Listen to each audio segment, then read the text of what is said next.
Hey, friends, I'm Scott Hanselman, and it's another episode of Hanselminutes. Today I'm talking with Abel Wang. How are you, sir? Hey, how's it going? Doing good well. So, everyone's had a rough year. Everyone's had a rough couple of years. This last 15 months has kind of sucked. Um, but it's kind of sucked more for you. Talk to me about your last couple of years here. So about 3 years ago, I got diagnosed with colorectal cancer, which was kind of a buzzkill. But it was kind of funny too, because when I got diagnosed, I had zero doubt I was going to beat it. Right? It was like no doubt in my mind. I was just like, yeah, give me the chemo, do whatever treatments there is, and we did that. So we did that for about a year and a half, and yeah, I was cancer free. And so I thought I was home free.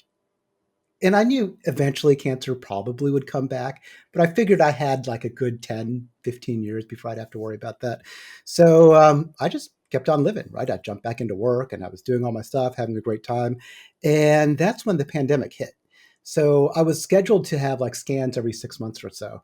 And so right before the pandemic hit, I had all my scans, everything looked green, everything looked good. I was like, of course it looks good.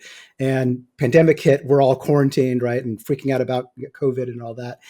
And sometime around December-ish time, no, a little bit before that, November timeframe, um, I started to realize that I was feeling horrible, right? My stomach was being weird and just it was just a horrible, awful feeling. I was getting super tired really quickly, and I just chalked it up to some of the surgery that I had done. Right, I had a reverse ostomy and all that good stuff, and so I was like, okay, I bet they just need to fix some stuff. It'll be fine. So I just kind of ignored it and kept on working. So one of the things that I do is I bury myself in my work life because work is easy and it's incredibly fun for me. And I know it's not majorly fun for most people or a lot of people, but I love it. I love what I do. So to me, it's a great escape, right? So I buried myself in my work and I just kept on plowing away until I guess this would be right around the March timeframe. I was just like, what? It got to a point where I couldn't even sustain like a full day of working. I couldn't even sustain like the couple of hours that I needed to put in to even look like I was working, right? Um, so by then we were like, okay, we probably need to get somebody to take a look at this. And they did some new scans, and that's when I found out that my cancer came back within just like, this 9 month time frame. It came back and it spread everywhere. So we're talking my liver, my lungs, my lymph nodes, my bladder, pelvic area. It just exploded, right? Like a cancer bomb just went off in me. Um, and to make matters worse, they were like, yeah, if you don't do anything, you have 2 months to live. And if we start doing intensive treatments, you have a 14% chance of living. I mean, of course, they said it in a much nicer way, right? Roundabout way. But I kind of boiled it down. And to me, I'm a numbers guy. I'm a math guy, right? So I'm like, okay, give me the real scoop. And I was like, oh, that's not very good. What do I do now? Right. So that came out of the blue. It was extremely shocking for me. And by now I was feeling so horrible. I knew something was wrong because I couldn't even sustain like a couple hours of just sitting on the computer pretending I'm making a recording or something, right? So it got really, really bad. So my choice was to do nothing and die in 2 months and they'd make me really comfortable, or I could fight. And I've never been one to give up, and I still have a lot to live for. I have all sorts of stuff I still want to do. So I was like, all right, let's do it. Let's fight. How bad can it be? I did it once before. This should be easy, right? And I really shouldn't have thought that because it has not been easy at all. It's been pretty brutal, but um, things are looking good though, Scott. I think things are better now. There's so many questions and so many ways to come at this. So let me, as I try to do on the show, is ask the questions that the audience is thinking, as well as the ones that I'm thinking. When they tell you stuff like this, is it like the movies where you're sitting across a big giant like wooden desk and they're like looking at a chart and they're like, you have 14%? Or is it an email or does it come in like Apple Health? So it was supposed to be a face-to-face meeting, but with COVID and with how horrible I was feeling, my cancer clinic is in downtown Seattle. I'm kind of like on the outskirts, so it takes me a good 45 minutes to an hour just to get to my clinic. Hmm. So I always put it off, and I try to do as much remote as I possibly can. And again, you have to remember, I 100% believed everything was fine. I just needed some more surgery to fix some stuff up, and I'd be fine. Right. So it was done over a Zoom meeting. and or Yeah. whatever software the doctor was using. And the doctor was just like, I am so sorry. I don't want to do this over like telecommuting, but we have to do that. Yeah. And it was kind of like a bomb going off, right? You know, it was all of a sudden the doctor, I could see the doctor's mouth moving, but all I could think about was, you've got to be kidding me. How can Yeah. this possibly be real? Right. I've got so much more I need to do. Right? There's so much more time I need to spend with my family. This is impossible. And then, you know, she just kept her mouth kept on moving, and eventually I started to hear her again. I was like, okay, I got to get a grasp on reality and figured out what's going on. Um, yeah, it was pretty shocking. That was not a good day. When I recently started on being on TikTok, and TikTok finds out things that you're interested in, Yeah. and everyone's got something. Certainly not as mind blowing and life altering as what you've got, but I've got my diabetes, and I've got my frozen shoulder, and I can't use this arm, and I've got other stuff. So I found myself on disability TikTok, Yeah. and it's various people, amputees and stuff. And this one woman yesterday has, she's one of the kind of like has one leg, and then you see her in cool like giraffe feet jumping and doing stuff, and you're like, wow, that's amazing, that's inspirational. Yeah. And then she was sitting inside of her suitcase because she was packing, and she's tiny, so she was sitting in her suitcase with her foot, and she took her leg off, and it was covered in sores. And she's like, I know I'm supposed to be inspirational, but this sucks. And she kind of went off on a rant, and then you saw her collect herself, and she's like, okay, like, I'm back to being inspirational now. Yes. There's no obligation for her or you or me in my tiny tiny little diabetic way to be inspirational. But are you thinking about that, or are you selfishly thinking only about yourself? I'm pretty selfish these days and just thinking about myself. I would like to be like if I take a step back, I would love to be inspirational. I would love to bring people hope and joy and all that good stuff. But a lot of it right now is I'm really stuck in my head, and I have Yeah. very little control over my emotions. They're just kind of they spike all over the place. Yeah. But I totally get it, right? So I'm naturally a pretty positive person, but in times of trauma, um, my mind can go into really, really dark places really, really quickly. Mm. And it kind of spikes all over the place. And I know on social media, I tried to present a very positive message out there. And I don't try to share the dark times, because the dark times get really bad, right? But if you think, part of my thinking is, if you really, really think about it, we all are going through something, right? And it's not like, oh, one person is worse, because in our mind things can get really bad. It can be, like you said, it can be physically something's wrong with us, like your shoulder, or it can be like our health, or it can be our children's health, or maybe our mental health issues, or we're caring for aging parents, or whatever, right? We all have issues that make life really, really difficult.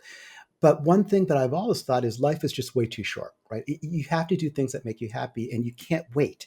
You can't wait until life isn't hard anymore to decide to be happy, because otherwise you'd be waiting a long time. So it's you got I try to find what's positive, and as long as my quality of life is at a certain point, at a certain bar, and I can still use my brain. Ultimately, that's what makes me happy. I'm going to try to live life as much as I can. Hmm. Yeah, the thing that you said there just resonated with me. The idea that you can't wait for life to not be hard. Like, Yeah, I catch myself doing that. Like, you see me talking about mindfulness and deliberate practice and things like that, intentionality. But I'm still planning. I'm like, well, when I'm 55, and then no guarantees, yeah, right? Oh well, when I finally get my six pack and I get a personal trainer, that's not going to happen. Then I'll do this stuff. Then so yeah, it is really about now, and now can be a walk or a dinner with your kids or something like that. yeah. And there's never the right time, right? We always want to be like, oh, I'm going to wait till it's the right time to do X, Y, Z. Other stuff is happening right now. There's never the right time. I Hmm. remember, maybe you're the one that told me. I don't know. But when I was looking for it, I was looking for new roles at Microsoft, and I was talking about, oh, I'm trying to figure out the timing. And someone, it might have been you, might have been someone else. I talked to so many different people. Someone told me, dude, there's never a right time. There's never a good time. The good time is now. Just, if this is what you want to do, just do it. Make it Yeah. work. And I kind of apply that to my entire life as well, not just my life at Microsoft, which is there's never a good time, there's never a right time. So seize the moment. Of course, now I'm like really underneath a microscope, right? I don't know how long I have. I could have months, I could have years, I could have many, many years, right? It just kind of it's all a roll of a dice right now for me. So I know at this moment, today, I feel really good, which means I can do a lot of things that I love. I can see the people I love. I can try to help whatever people I can help. I can use my brain and maybe do some stuff for Microsoft because, again, that makes me happy, as weird as that is. I don't expect everyone to glean as much joy from work as I do, but it makes me happy. So Hmm. these are things that I do. Yeah. The the percentage and the years thing I find so frustrating. You know what I mean? Like 14%, it's a number that you can focus on. You can say, yeah, I beat the odds. I beat the odds all the time. My whole life is beating the odds. I'll beat the odds. Mhm. And it's not 3%. You can like have that kind of an attitude. But then when you say like it's everywhere, do you feel like you're holding back like the I don't know, I forget the bad guys in the Lord of the Rings or whatever, like the hordes that are kind Yeah. of like because you or are you change your diet? Do you do the whole granola thing, or do you go Western medicine, Eastern medicine, and granola stuff, and just throw the kitchen sink at cancer? I am doing the kitchen sink thing, right? Because I don't know what works. I don't know what doesn't. My family, both my brother and sister are surgeons, Johns Hopkins trained. One is Harvard Medical School trained, right? They're like super surgeons, and my parents are like super math science people. But Oh they're wow, also like super old in Chinese, right? So they are full believers of like all the Eastern medicine stuff. So my entire life, I've been given, I don't know, weird concoctions from my witch doctor mother, right? She mixes stuff up. It just tastes like it's so foul. But she you was got to like, drink it, man. yeah, You got to drink it. that's how you know it's working, right? When it tastes horrible. So I'm basically trying everything. So I flooded my body with chemo, and for the past like I don't know 6 weeks or whatever, or 6 sessions. I And this guess is that's your second or third or fourth or fifth round of chemo because you did chemo a couple of years ago as well, or we all remember. oh yes, and this time has been worse than any other times. Like they switched up the chemo, they did whatever. They're basically flooding my body, trying to kill it everywhere, right? So it was really intense. It was not a good time in any way, shape, or form. So as bad as people say chemo is, it's a thousand times worse because you can't even describe how awful it feels, right? It's like someone trying to explain someone how does that pain in your shoulder feel. You're kind of like, well, it's sharp, it's whatever, but you Yeah, can't really describe it, right? yeah. Um, Someone said but that chemo is trying to kill every single thing except you. yeah, and they give you just not enough to kill you, to Yeah, kill me, right? right. So, but I've responded well in the sense I've pushed my cancer back. So it was like everywhere there were spots, right? So I pushed it back, and so they're not like little pinprick spots. The most amount is on my liver, and that's still there on the left lobe, um, but it's not reproducing right now. It's just kind Mm, of staying like silent. We're okay. like in a symbiotic relationship. So the hope is we can kind of keep it this way, right? If we can keep it this way, I can buy myself another couple months, another couple years. Who Yeah, knows, right? Again, nobody knows. yeah, And will it come back at some point in time? Probably. But in the meantime, I've changed my diet completely. So now I'm eating very little meat, like a little bit of chicken, a little bit of fish, tons of vegetables and fruits, and the granola, this, that, basically everything you can possibly think of. I'm doing that. My mom is shipping me weird mushrooms from like all over the world. She's like, put this in soup, right? And all sorts of stuff. So whoever has any type of idea, no matter how outlandish, I'm like, I'll try it. you'll try Right. it. Yeah, so I'm having trouble processing a lot of this information, so I apologize. Usually on these shows, like I have done all this research and stuff, and other than doing a ton of research on colorectal cancer, colorectal rectal cancer, and everyone should go and get their test, especially if they're anywhere in their 40s. They've Mm-hmm. lowered the age recently now, be it from Yep. 50 to mid 40s. Um, Thinking about the balance of the thing that you have that's going to make your life miserable versus like old age and trying like I have diabetics die of diabetes, or they die of old age or like a really cool like accident, like I get hit by a ice cream truck or something, and then the old Right. like death and old age kind of like go back and forth. So you could have like a venom like symbiote and then die of old age like a regular person? I absolutely can. And it's like when people are like, "Oh, well, 14%," and I'm like, who's to say, right? Because we're all. It's one thing to look at it from a math perspective, but at the end of the day, we're each individuals as well. There's no Hmm. telling that I'm in the 70 some percent, or am I in the 20 Yeah. some percent? Am I in the 14%? It's impossible to tell, right? So the only way I can look at it, well, again, I fall through some dark cracks and dark times as well. But when I pull myself together, I have to look at it as, how do I feel right now? Because I have good Hmm. days and bad. Right now, I feel really good. So I, I can't spend time worrying about what I'm going to feel tomorrow. I really have to live life to the fullest right now, this second. And I kind of feel that desperation right now, right? Because I don't know from day to day to day what's going to happen.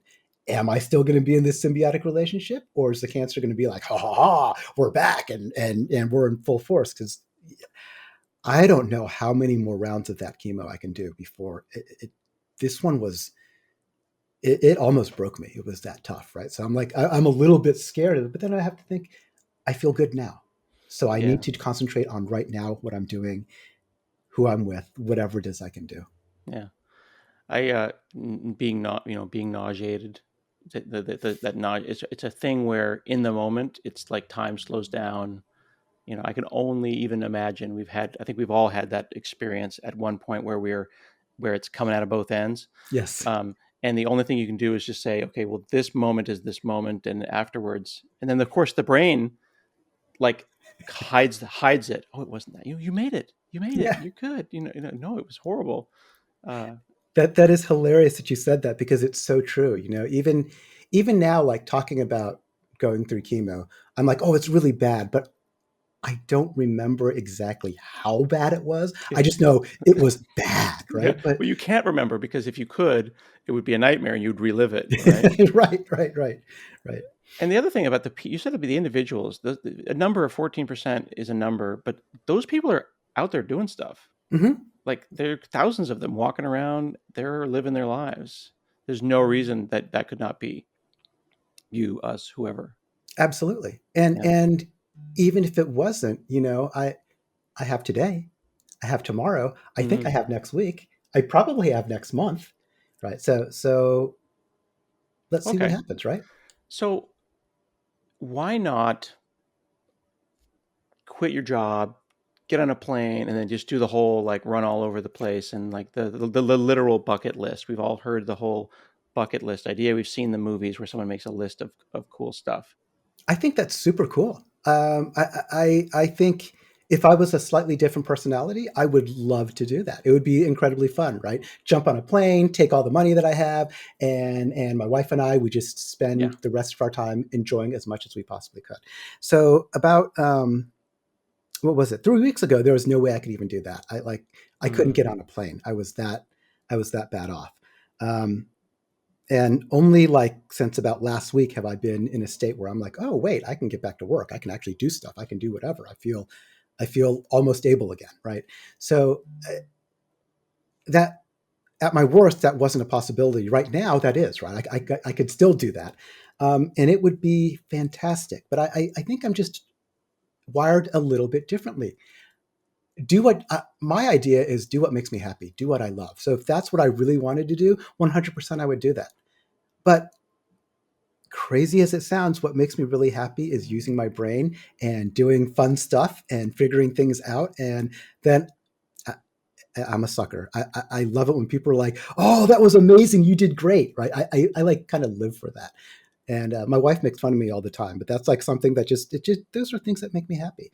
So I personally chose to come back to work.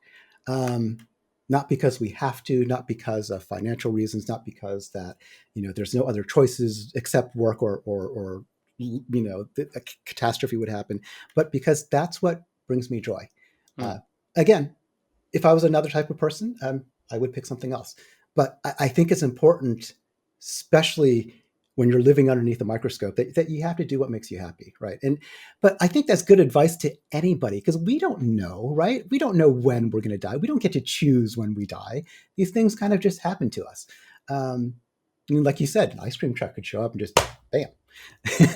So I think it's pretty good advice for everybody, whether you're underneath this microscope of I may live next week, I may not, or even if I'm perfectly healthy and I think I'm going to live until I'm old, right? So just life is hard, so we got to do what makes us happy. Yeah. It's got to be tough when people have like opinions and like advice, right? The great thing about advice is you don't have to take it, but Yes. I didn't mean to imply that you should jump on an airplane. And I also don't know that if this happened to me tomorrow, if I would jump on an airplane. But what I like about what you're describing is you're being intentional. This is going to get done on your terms. You decided I'm going to work because work makes me happy. And the kind of work that you do, you've always been passionate about your work. You've always been Yeah. amped Always. about your work. Always. I make the joke of like, if I won the lottery and I won $1 bajillion and never had to work again, would I still work? Not for Microsoft, of course, but would I be writing code? Of course I would, because if I don't do anything, eventually I start getting bored. And then I have to find hobbies to do. And eventually the hobby, whatever hobby I'm doing, is going to lead to some type of programming because that's kind of what I know how to do, right? So everything looks to me, the solution is, oh, I better write some code for that to fix it, right? So I couldn't imagine life without coding. Yeah. Yeah, I love the problem solving part of it all. Like it's about I was Yeah. trying to explain to my wife is a problem solver, but not in the way that I think that you and I are, where like there's a problem and it's going to take 30 hours to solve it. I'm going to write a tool for 29 hours so that I can push a button at Yep. the end, and that's my thing. She teases me too. She's pretty much unimpressed with this whole this thing that we do, you and I. Yeah. My wife has kind of just resigned herself to the fact that I need my hobbies, or if I don't work my brain, I'm just completely going to go insane and just annoy the living daylights out of her. So she's like, yeah, your weird hobby that involves coding, enjoy, do it. Yeah. And I'm like, look how cool this is. Little lights will flash, and she's like, yay, great job. Recently, I'm going to say 3 or 4 weeks ago, we did Microsoft Build, Yeah. and we put together a keynote, a developer keynote that was a little weird. We basically did an episode of the Microsoft Office, and you were in that keynote, and people may not know that you were either coming from or going to chemo that day. Yeah, I was coming from. So I actually had a portable chemo pump that was attached to me, and I was hiding it. That's why I had this big bulky hoodie on, and I was kind of hiding it so people couldn't see it. 'Cause that's just weird to see, right? Or at least I'm self conscious enough that I didn't want people to see that, so I had it all buried Yeah, underneath my well, you clothes didn't and tell stuff. it. No one on set had any idea except Cool. me and Isaac, and Yeah. it's not our place to say. This is the second time, though, that you've done work with me hiding pumps and stuff. Like you and I are like the pump hidey people, We keeping are. keeping tubes and stuff hidden. We've done two keynotes now with Yes. hidden equipment. I'm not sure if that's a good thing or a bad thing, but it's kind of an interesting behind the scenes for people who are watching that you didn't have to come from chemo to do the build keynote. You realize, like, It was when y'all called me up and said, "Hey, why don't we throw you in a cameo?" Are you kidding? I leaped at that chance. I didn't care how I was feeling like that. I remembered that call you made to me, and it was like in the morning, and it was not a good day, right? I was feeling kind of crappy, but when you yeah. told me, like my entire outlook changed, my face changed, just like everything. I was like, of course I want to do this. This is going to be so fun. Oh, it was amazing. Um, Your and wife again, wasn't mad. no, no, no. She wasn't mad. Okay. She was just glad that there was like something could spark me my mood up, right? Um, and again, I'm not saying that that's the answer for everyone. Do more work. That's crazy, right? In fact, I would recommend probably the opposite to people, which is back away from work, because work takes so much from you. But I glean just so much joy from it that it. And plus, working on the keynote, that was so much fun, right? That was like play. It was like a Right. play That's date we what had. people How don't could I? get. I was trying to explain that to like to my wife and for my family. They're like, "Oh, you must have been really stressed out." It's like, but there's stress and then there's stress. Exactly, exactly. Like, Yeah. I wanted to make sure I got my demo down and all that, and I didn't want to stumble over my words or make a giant mistake. But Come on, it was so much fun. It was like I get to play make believe. I get to play, hey, I'm an actor, or I'm It whatever. was so cool. It We was were pretending to amazing. be actors. There was like an actual director, and he was like yelling cut and action and speed. I don't even know what speed means. I think it's like the spinning of the hard drives or whatever. Like, do we have speed? But yeah, when Isaac Levin, my partner in crime on that, he was the producer and the one of the Yeah, writers. He's like, this isn't going to be the same if we don't get Abel to get in. So we're like, all right, we gotta. I feel like fancy. I can say we wrote a part. We wrote a part for Abel. You know yeah. what I mean? Like I think you we had a totally. part in our mind, and Isaac having that idea, I was like, I don't know. I literally was like, Isaac, I think he probably has other things to do, and he's like, no, we have to call him, and it's his. He said he's an adult; he can say no if he wants to. I can. And if it wasn't what I was going to say dying to do, which is funny turn of phrase these days. If it wasn't what I was dying to do anyway, I would have said no, right? Oh my Yeah, god, I feel horrible. I don't, but yeah, this was pure joy for me to do. It was so much fun. I get to play make believe for a while. I get to pretend I'm not just sick. I am. When you get diagnosed with something like uncurable cancer, it becomes so overwhelmingly everything about your life revolves around it all of a sudden. And to mm, me, I am so much more than just a cancer patient. Right? I am so much more than that, and I want to be able to live that life and not just Abel the cancer guy. Right? So having the opportunity to play in your keynote, that was amazing. Although you did bring up a funny point. Both times now that I've been through chemo, I've done a keynote with you. So it just might be our thing. yeah. I don't. The first one, it was just bad timing. Yeah. It wasn't like orchestrated or anything, and I knew that you were going through some challenges, but I didn't try to schedule it on your chemo day. I'm Right, right, sorry. I right, didn't mean to like right. just it's fine, Abel. Just take the bus from chemo, go directly to the set, give your demo, and then you can go take a nap after. I did not mean to do that. It's just how the scheduling worked out. Yep, yep. It worked out well too. I think that was my first keynote with you. So it was. No, we did Ignite 2018 on stage. So it was my second. Remember? Then why You was I had so nervous? I I was don't freaking know. out about that. I was like scared. I was like, oh, I can't mess up. Ah. Whereas this time around, I wasn't scared at all. I was just like, this is gonna be awesome. Yeah, I'm always nervous about those things. I actually was showing. I talked. I gave a little 5 minute thing at an all hands, an internal all hands yesterday, Yeah, and I got my little heart rate thing here, yeah. and it's like 90 right now, which is still not awesome. My heart rate is too high, and then it's like, okay, and you're gonna start in 10 seconds, Scott, and then I start going, and it's like, oh my, what's happening? And I look at my heart rate; it's like 125, like Wow. running up, Yeah. running uphill on the treadmill. Like, what is going on? Oh, that's just your body preparing you to give a talk and freak out. And I everyone's like, do you always freak out? And I was like, the watch says that I do. Do you always freak out before every talk, or do you have a Zen like calm? I do not have a Zen like calm. I absolutely go completely insane, and I'm super in my head too. But it's probably also one of my favorite moments. You're backstage, and usually there's someone that's going to introduce me, whether it's like you or Donovan or Scott or someone's going to be like, oh, and demoing XYZ, and then I show Yeah, up, right? voice of God. Yeah, so I'm like backstage in the wing, and you can just see that little sliver of the Yeah, stage. yeah, yeah. Between the two curtains. Yeah, It's like dark here and then light over there, and then you've got the handler like ready to push you out when it's time, and your heart's just going, and I'm like, you start to shake. Oh, that's like my favorite moment. Like I'm panicking, but I also, in a very perverse way, really enjoy that. And then, um, as soon as they push me onto stage, all of a sudden, it's like I can't even describe. I've been a performer all my life. I love being on stage, right? That's like my happy place. All of a sudden, I'm like, all eyes are on me. Yeah, this is awesome. And then once you get going, it's fine, right? But that first sentence, I'm always afraid that I'm going to get up there, open my mouth, and nothing's going to come out, and I'm just going to be like, oh, yeah. I can't remember a single line. Now, what am I going to do, right?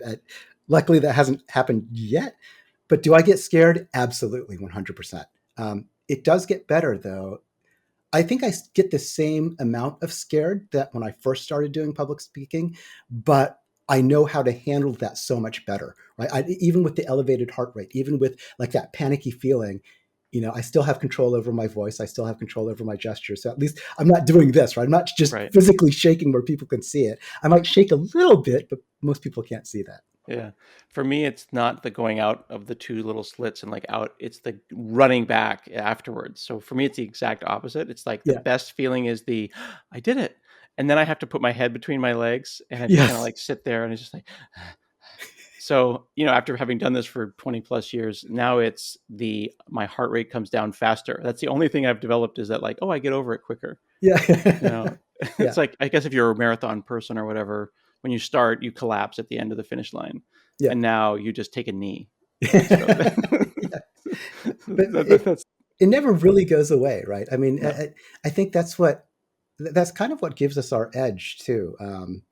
That feeling of I'm almost out of control. I better practice more so I don't mess up, right? That kind of that I don't know whether it's imposter syndrome or that nervousness that I have. It really drives me to do even better. So in case people didn't realize, I'm kind of Asian, like super Asian-y. And the way that imagine that the way that we did stuff, like the way that my parents taught me to do stuff was by rote. You keep on doing stuff until you got good at it.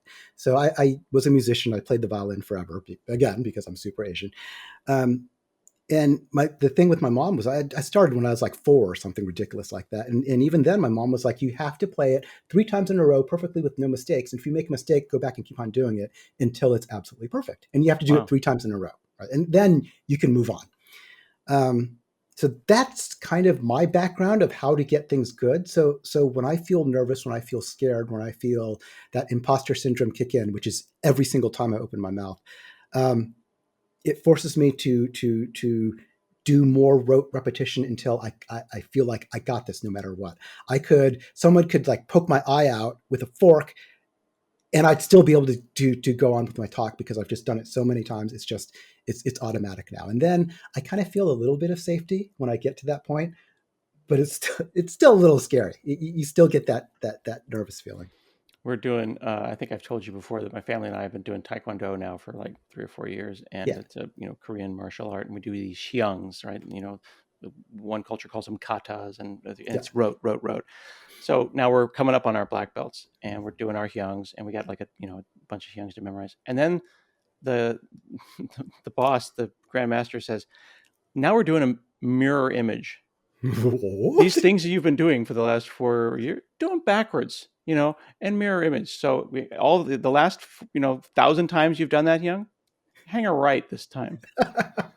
Oh my goodness! And Talk about he says, if you know it, then you just like flip them. You know what I mean? It's like just do the demo in reverse.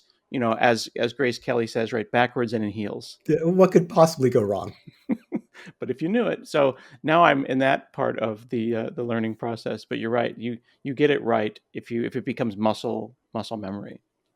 Yeah, yeah. Yeah, And again, we each have our processes and on how we do things. So just because this is how I do things, I don't want your listeners to be like, "Oh, this is how you're supposed to do things." This is just my way of doing things. These are things that make me happy. But we each kind of have to find our path and our process to how we do our work, how we live our life. as we get towards the end here, what I'm hearing you say is decide. Don't just accept the defaults, whatever you're doing. Never. It's Yeah. not about because people see weeks go by and you're like, where did that week go? It may have been that you accepted that week's defaults, and that's why that week shot by so fast. Never accept the defaults. We can always make it better. We can always make it well, again, depends on what we like, right? So my daughter, she actually works at Microsoft now, so I'm super proud. Oh, I didn't Um, know that. yeah, she's not nearly as driven as I am. Where like if I could spend every waking moment doing some type of work related stuff, that I'm kind of okay with that, right? Just sitting in front of my computer all day long, every day. And she likes to actually have a life and do things and have a work life balance, and she Good does, parenting. which I think is fantastic, right? It's awesome. I'm like, I almost kind of wish I could live my life that way, where it didn't just revolve around Yeah. me writing code or me doing whatever. But I see that in her. It makes her happy, and that's what she does. And so that's fantastic, right? So we each have Yeah, we just kind of have to figure out the way. Don't accept the defaults. Figure out what makes you happy and go and do that. Absolutely. Well, I am going to say this. You have this spot 52 weeks from now, and 52 weeks from now, and 52 weeks from now. I've been doing this show for 15 years. Yeah, So you are now the June, center of June spot for the next 15, 20 years. Okay. So you meet me in a year and we'll do this again. absolutely. I will be there. All right. Fantastic. We've been chatting with Abel Wang, and I hope that you all get busy living as he is. And this has been another episode of Hanselminutes, and we'll see you again next week.